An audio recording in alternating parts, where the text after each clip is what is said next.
आओ दर्शन करजो। जयपुरना राजानी एक पुत्री हती।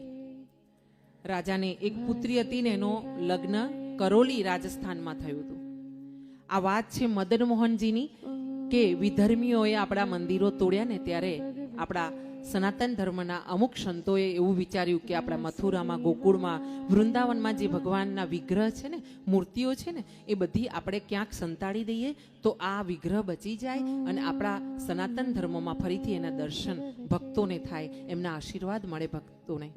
अने ए विचारथी प्रेराईने आ विग्रहने રાજસ્થાનમાં મોકલવામાં આવ્યો। એટલે વૃંદાવનમાંથી જ એક ભગવાન રાજસ્થાનમાં બિરાજમાન થયા અને આ જયપુરના રાજાને ત્યાં મદન મોહનજી બિરાજમાન થયા છે। બોલી મદન મોહન ભગવાન કી, અપની અપની માત પિતા કી।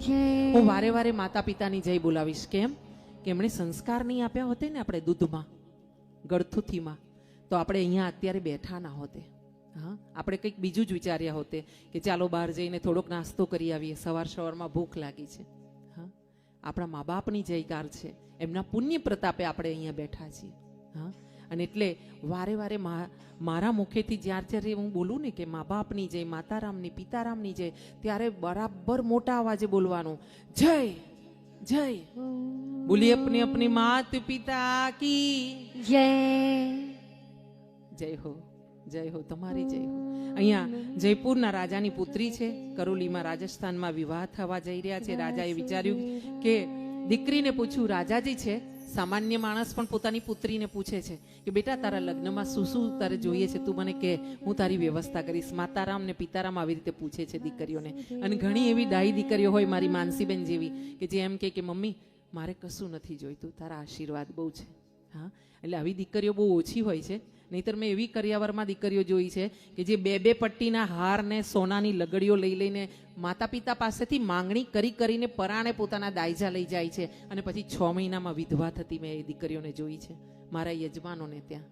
હા, અને એ દાગીના ખરીદી કરવા હું પોતે હાજર રહી હોઉં છું। એ દીકરો પસંદ કરવા માટે મને બોલાવવામાં આવે છે કે બેન તમે આવો ને માતાજી, તો આપણે દીકરાને જોઈ આવીએ, તમે હા કોને તો આપણે લગ્ન નક્કી કરીએ। આવી રીતે દીકરીઓને દીકરાઓને જોવા હું જાઉં છું મારા યજમાનને ત્યાં।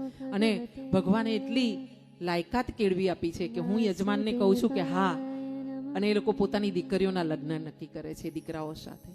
પણ દીકરીઓ જે આ માંગણી કરે છે ને મા બાપ પાસે કે મને આટલું જોઈશે, ત્યારે સમજી લેવાનું કે આગળ જતા એ દીકરીઓ છે ને જો મા બાપ પાસે માંગતી હોય તો સાસરીમાં શું ન માંગે। હા, અને જે માંગણી કરે છે ને, માંગેલું હંમેશા પાછું ઠેલાય છે, ના માંગો ને દોડતું તમારી પાસે આવશે। એટલે હંમેશા ભગવાન પાસે એટલું માંગવાનું, સદબુદ્ધિ દેજે મારા ભગવાન, અને બની શકે તો થોડું સ્વાસ્થ્ય આપજે કે તારા ચરણોમાં દોડીને આવી શકું। અહીંયા જયપુરના રાજાની દીકરીને પૂછવામાં આવ્યું છે આ કુંવરીજીને કે તમારે શું જોઈએ છે, કરિયાવરમાં શું શું આપું તમને, હું આપવાનો છું, એ તો આપવાનો જ છું, રાજા છે, હા, પણ તમારે કંઈક વિશેષ જોઈતું હોય તો માંગો। ને એવા સમયે દીકરીજીએ કીધું છે, કુંવરીજીએ કીધું છે કે પ્રભુ પિતાજી મને આ મદન મોહન જે તમે પૂજનમાં રાખ્યા છે ને એમની મૂર્તિ મને આપો, એમનો વિગ્રહ મને દાયજામાં દેજો, બીજું કંઈ નહીં આપો ને તો ચાલશે। ધન્ય છે આપણી ભારત વર્ષની દીકરીઓને કે જે દાયજામાં ભગવાનને માને છે। હા, પિતા તો પૂજા કરી રહ્યા છે પણ દીકરીઓ પૂજા કરતી હશે તો જ વિગ્રહ માંગ્યો છે ને ભગવાનનો। હા, તો જ મૂર્તિ માંગી છે ને ભગવાનની। હા, અને અહીંયા આવું જ્યારે કુંવરીજીએ માંગ્યું છે કે મને મદન મોહનની મૂર્તિ આપજો દાયજામાં, અને તેવા સમયે રાજાની આંખમાં આંસુ આવી ગયા છે અને કીધું છે કે બેટા તું બીજું કશું પણ માંગી લે ને, તું જોઈએ તો અડધું રાજ્ય માંગી લે, હા હું તારા નામે કરીશ, પણ મદન મોહનજીને ના લઈ જતી દીકરા, મારો જીવ છે, હું રોજ સવારે એમનું મોઢું જોઉં છું ને, આ મુખારવિંદ જોઈને તો મારો દિવસ ઉગે છે બેટા, એમનું પૂજન કરું ને એના ચરણોમાં માથું નમાવું છું ને એનાથી તો રાજ્ય સુરક્ષિત છે દીકરા, તું મદન મોહનજી સિવાય કશું પણ માંગી લે। અને અહીંયા દીકરીએ જીદ કરી છે કે ના પિતાજી મને મદન મોહન આપો, બાકીનું બધું તમારી પાસે રાખો। ને આમ જ્યારે વાત થઈ છે ત્યારે પિતાજીએ, આ રાજાજીએ, જયપુરના રાજાએ વિચાર કર્યો છે અને કીધું છે દીકરીને કે જો દીકરા એક આપણે કામ કરીએ, હું મૂર્તિકાર પાસે, કલાકાર પાસે આવી જ બીજી 6 મૂર્તિઓ બનાવું છું અને એક મદન મોહનજી, આમ 7 મૂર્તિ તારી સામે કાલે સવારે મૂકવામાં આવશે। સવારે પરોઢીએ જ્યારે તું ઉઠીને ભગવાનની પૂજા કરવા આવશે ને ત્યારે 6 મૂર્તિ હું બનાવેલી રાખીશ અને એક મૂર્તિ મદન મોહન પોતે હશે, અસલી મૂર્તિ। સાંભળજો, દર્શન કરજો, ધ્યાનથી સાંભળજો અને વિચાર કરજો કે દીકરીઓ કેટલી ભારતમાં મહાન થઈ ગઈ છે, વિદુષી દીકરીઓ થઈ ગઈ છે. હા, એવી જ દીકરી છે એક અહલ્યાબાઈ હોલકર. તમે નામ સાંભળ્યું હશે, મહારાણી અહલ્યાબાઈ હોલકર, કે જેમણે આપણા શિવજીના શિવાલયો ઠેર ઠેર આપણા ગુજરાતમાં પણ બનાવ્યા. એવા સોમનાથનું મંદિર પણ એમણે બનાવ્યું, જીર્ણોદ્ધાર કર્યું. એ વિગ્રહ જ્યારે લૂંટાયો તો, ખંડિત થયો તો, વિધર્મીઓ દ્વારા તોડવામાં આવ્યું હતું મંદિરને 3 વાર. અને ત્યારે આપણા મંદિરમાં એવા મણીઓ, એવા રત્નો લાગેલા હતા કે સૂર્યનું પહેલું કિરણ એના પર પડે ને પછી ભગવાન ઉપર એની રોશની થાય, ઝળહળતા હતા. અને એટલે જ ભારત દેશને સોનાની ચીડિયા કહેવામાં આવતો. હજુ પણ ભારત દેશ મહાન છે, પણ તે સમયની વાતો અલગ હતી. ને અહલ્યાબાઈ હોલકરના ચરણોમાં નમસ્કાર કરીએ કે ભારત દેશની આવી વિદુષી દીકરીઓ થઈ ગઈ. લોકો કહે ને કે દીકરીઓના અને બૈરાના પગની પાણીમાં બુદ્ધિ. હું કહું છું ના, હશે કોઈક એવી અભાગ્યણ, એવી કોઈ સ્ત્રીઓ કે જેની પગની પાણીમાં બુદ્ધિ હશે. બાકી આપણા દેશમાં એવી વિદુષીઓ થઈ ગઈ છે કે જેના એક એક બોલ પર આવા સુંદર મંદિરો બંધાયા છે એમના દ્વારા. આવો, આ દીકરીને જ્યારે કહેવામાં આવ્યું કે કાલે સવારે તમે ઉઠશો ને ત્યારે 7 મૂર્તિ તમારી સામે મૂકવામાં આવશે, અને જો તમે સાચી મૂર્તિને દર્શન કરશો અને સ્પર્શ કરશો ને તો તમને એ મૂર્તિ મદન મોહનજીની તમારા દાયજામાં દેવામાં આવશે. ને આવી દીકરી પોતાના શયનખંડમાં ગઈ છે, રાજકુરી છે. શયનખંડમાં સૂતા સૂતા એની આંખમાંથી આંસુ આવ્યા છે ને કે મદન મોહનજીને યાદ કર્યા છે, અંતરમાં એની છબી ધારણ કરી છે, આંખો બંધ કરી છે, આંખોથી અશ્રુ વહ્યા જાય છે. અને એમણે પોતે મદન મોહનને યાદ કરીને કીધું છે, હે વાલા, આ તે કેવી પરીક્ષાઓ! હું તને પ્રેમ કરું છું, હું તારી પૂજા કરું છું, તારા વિના મારા સવાર નથી થતી, પરોડિયું નથી ઉગતું, દિવસ નથી ચડતો, અને તું મને આવી પરીક્ષામાં નાખે છે કે 6 અને 7 મૂર્તિઓ સામે ઊભી હોય અને એમાંથી મારે તને પસંદ કરવાનો. હા, આવી કેવી પરીક્ષા! અડધી રાત ગઈ છે, દીકરી રડતા રડતા નિંદ્રાના ખોળામાં ગઈ છે. અને તેવા સમયે મદન મોહનજીએ એની અરજી સ્વીકારી છે અને સપનામાં ભગવાન આવ્યા છે. બોલી મદન મોહન ભગવાન કી, કૃષ્ણ કનૈયા લાલ કી, અપને અપને માત પિતા કી.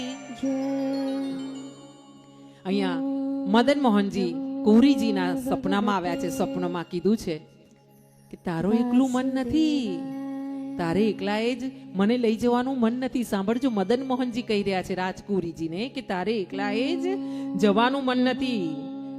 મોએ લે જાને કો મન તો એ અકેલે કો નહીં હૈ, મોએ ભી તો સંગ આનો હૈ. આવી રીતે મદન મોહનજી મથુરાની ભાષામાં કુંવરીજીને કહી રહ્યા છે કે તારે એકલાએ જ મને લઈ જવાની ઈચ્છા નથી, મારે પણ તારી સાથે આવવું છે. એટલે કુંવરીજી ભગવાન સાથે સત્સંગ સંવાદ કરી રહ્યા છે અને કહી રહ્યા છે, જો તમારે મારી સાથે આવવું છે ને, મારી સંગાથે આવવું છે ને, તો પછી આ પરીક્ષા એનું શું કરું પ્રભુ, હું તમને કેવી રીતે ઓળખી કાઢું? એટલે મદન મોહનજી હસ્યા છે અને કીધું છે, તું ચિંતા શાને કરે છે? હા, ચિત્ત તું સિદ્ધને ચિંતા કરે, ચિત્ત તું સિદ્ધને ચિંતા કરે, કૃષ્ણને કરવું હોય તે કરે. આપણે તો ખાલી એક જ કામ, 100 દુઃખોની એક જ દવા, કૃષ્ણ. હરે કૃષ્ણ હરે કૃષ્ણ હરે કૃષ્ણ હરે કૃષ્ણ. નામ સ્મરણ કરવાનું અને નામ સ્મરણ કરીને એના ચરણોમાં અર્પણ કરવાનું. કોઈ પણ કર્મ કરો, કર્મ કરીને સાંજ પડે ને એટલે દીવાબત્તી કરતી વખતે એના ચરણોમાં અર્પણ કરવાનું. પ્રભુ, સારું થયું ને, તમે કરાવ્યું, ખોટું થયું ને, મારાથી થઈ ગયું, પણ આગળ ના થવું જોઈએ. હવે હા, આવું ખોટું કર્મ હવે પછી આગળ ન થવું જોઈએ. અને આમ આખા દિવસનો જે તાળો મેળવો ને સરવાળાનો, એ બધો એના ચરણોમાં અર્પણ કરવાનો. પછી તમારા ખોટા કર્મ થતા અટકી જશે, અને જે ખોટા થયા હશે ને એ કર્મને ભગવાન પોતે માઇનસ કરશે, બાદબાકી કરશે તમારા જીવનમાંથી. હા, આવી પૂર્ણ શ્રદ્ધા સાથે ભગવાનના ચરણોમાં જજો. કારણ કે મારો વાલો છે ને, એની એક આદત છે. શું? કે તમે એના ચરણોમાં 2 પગલા ચાલીને જશો ને, એ તમારી સામે 20 ડગલા દોડીને આવશે. હા, પૂર્ણ શ્રદ્ધા રાખજો. અહીંયા દીકરીને કહેવામાં આવ્યું છે મદન મોહનજી કે મારે પણ તારી સાથે આવવું છે. કેવી રીતે આવશો ભગવાન? કાલે 6 મૂર્તિ તો મૂર્તિકાર બનાવી દેશે. સવાર પડશે અને મારે 7 મૂર્તિમાંથી તમને પસંદ કરવાના રહેશે, તમને પારખવાના રહેશે. હું અબળા અલ્પ બુદ્ધિની દીકરી તમને કેવી રીતે પસંદ કરીને આમાંથી ઓળખી કાઢું? એટલે ભગવાન હસ્યા છે ને કીધું છે, તું ચિંતા શાને કરે છે? હું બેઠો છું ને, હું છે ને તું મારા હાથને મારા શરીરને આમ સ્પર્શ કરજે ને મારા હાથ સુધી આવશે ને એટલે હું મારા હાથમાંથી મારી કાની ઉંગળી છે ને એ કાની ઉંગળી હલાવીશ આમ. હા, ભગવાને શું કીધું છે? તું મારા હાથને સ્પર્શ કરશે ને એટલે હું મારી આ નાનકડી ઉંગળી છે ને એ આંગળીને હલાવીશ, અને જે મૂર્તિની આંગળી હલે ને અને તને સ્પર્શ થાય ને એ મૂર્તિ તું ઉઠાવી લેજે. હા, જો ભગતના પણને રાખવા માટે, ભગતની પ્રતિજ્ઞાને રાખવા માટે ભગવાન ક્યાં ક્યાં ને શું કરે છે.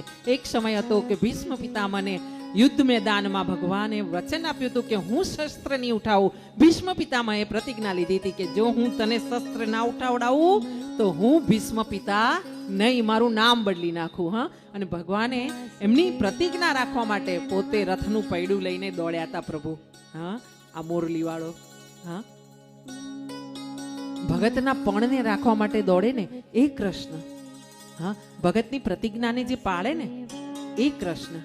અહીંયા બન્યું છે એવું કે સવારે કુંવરીજી સ્નાન ધ્યાનથી પરવાર્યા છે અને નીચે જ્યારે મંડપમાં ગયા છે પિતાજીએ 6 વિગ્રહ નવા બનાવ્યા છે, મૂર્તિઓ નવી બનાવી છે, અને એક મૂર્તિ જે મદન મોહનની હતી તે વચ્ચે મૂકી છે. કોઈને ખબર નથી કે આમાં મદન મોહનજી કોણ છે.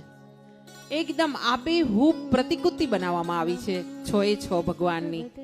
ધ્યાનથી સાંભળજો, દર્શન કરજો કે અહીંયા મદન મોહનજીની વચ્ચે બિરાજમાન કરવામાં આવ્યા છે. એવા સમયે માતા અને પિતા સાથે આ કુંવરી ભગવાનના દર્શન કરવા આવી છે. એમણે પહેલી મૂર્તિ પર દર્શન કર્યા છે, બીજી મૂર્તિ પર દર્શન કર્યા છે, ત્રીજી મૂર્તિને સ્પર્શ કરીને દર્શન કર્યા છે. આમ કરતા કરતા જે છઠ્ઠી મૂર્તિ હતી ને ત્યાં આવીને એમણે દર્શન કર્યા છે. ને આમ શરીરે જ્યાં સ્પર્શ કર્યો છે ને ત્યાં મદન મોહને જ્યાં હાથ અડ્યો છે ને હાથમાંથી પોતાની કાની ઉંગળી આમ હલાવી છે. હા, અને સ્પર્શ કર્યો છે દીકરીના હાથને, રાજકુંવરીના હાથને. અને દર્શન કરજો, અશ્રુભીની આંખે આ દીકરીએ, રાજકુંવરીજીએ, જયપુરની રાજકુમારીએ પોતાના ભગવાનને મદન મોહનને ઉઠાવીને પોતાના હૃદય સરસા ચાપી લીધા છે. નાચવા લાગી છે, દીકરીને હસવા લાગી છે, સાથે રડી રહી છે. આમ એની આશા પૂરી થઈ છે. મદન મોહન દ્વારા એને નિશાની ઈશારો થયો છે અને આ જોઈને રાજકુંવરી અત્યંત હર્ષિત થઈ છે ને આંસુ વહી રહ્યા છે અને બોલી રહી છે, પિતાજી મારા મદન મોહન આ છે, મને આ મદન મોહન આપી દો પિતાજી, મારે દાયજામાં કશું નથી જોઈતું. અને ત્યારે પિતાની આંખમાં પણ આંસુ છે અને થઈ રહ્યું છે કે હું જેમ ભગવાનને પૂજા કરું છું ને મારું બાળક મારાથી સવાયું છે. મા બાપની જિંદગી ક્યારે સફળ કે પોતાનાથી પોતાના બાળકો સવાયા હોય. હા, ત્યારે કહેવાય કે આપણી જિંદગી સફળ છે. હા, અને આવા વખતે રાજાજીએ પણ કહ્યું છે કે બેટા મેં જોયું કે મદન મોહનજીએ આ આંગળી હલાવી હતી અને તને સ્પર્શ કરીને કીધું હતું કે હું મદન મોહન છું, મને ઉઠાવી લે. હા, હું અહીંયા બેઠો છું, આમ તને ઈશારો કર્યો. અને આ ઈશારા દ્વારા ભગવાને આ દીકરીને સંદેશો આપ્યો. દીકરીએ મદન મોહનજીને ઉઠાવ્યા અને પોતે દાયજામાં લગ્નમાં પોતે મદન મોહનજીને લઈને પછી વિદાય થઈ છે. આવી દીકરીઓના ચરણોમાં પ્રણામ કરીને